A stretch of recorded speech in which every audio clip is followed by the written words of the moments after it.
Cette pièce a été écrite en L'homme est par 40. nature un animal politique. Pour une vitesse de 9 mètres par Ensuite, si ton système c'est l'eau plus le béton.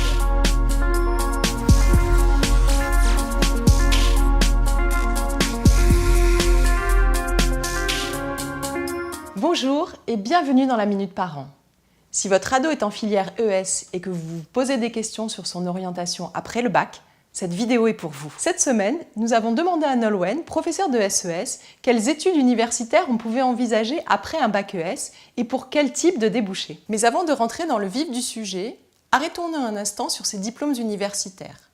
Vous allez sûrement entendre parler de LMD, licence, master, doctorat, qui sont des diplômes reconnus par l'État et valables également au niveau européen et international. La licence se fait en 3 ans après le bac et correspond à un diplôme bac+3 à condition que votre ado valide sa 3e année. S'il s'arrête en 2e année, c'est-à-dire en L2, il n'aura qu'un diplôme niveau bac. Après sa licence, votre ado pourra poursuivre ses études et se perfectionner en master, ce qui est d'ailleurs fortement recommandé car les enseignements de licence sont assez théoriques et ne forment pas à proprement parler à un métier, sauf en licence pro.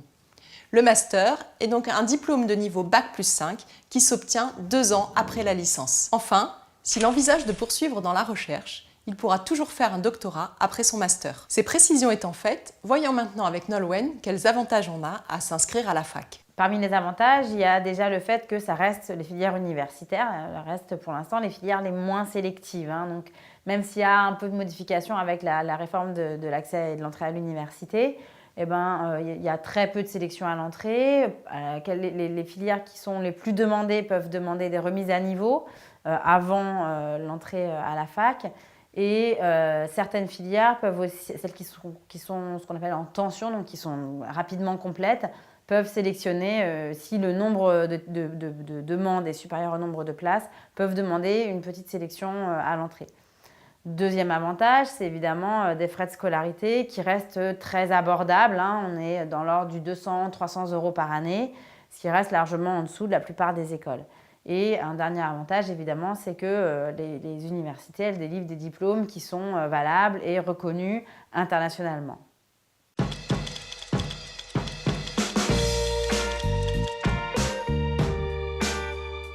Il peut choisir le domaine de l'économie et de la gestion. S'il s'intéresse à la gestion des entreprises, aux ressources humaines, à la comptabilité, au commerce, au marketing, à la banque et à la finance.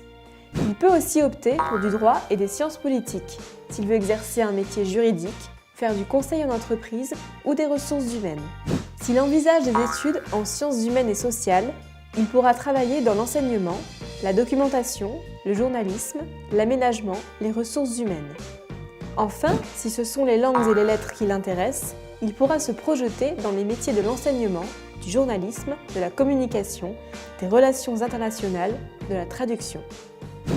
Comment savoir si ce type d'études est fait pour votre ado ? Votre ado pourra se plaire et réussir à la fac à condition d'avoir une assez grande autonomie de travail. Il y a peu d'encadrement à l'université et donc il faut être autonome, il faut faire preuve d'autonomie.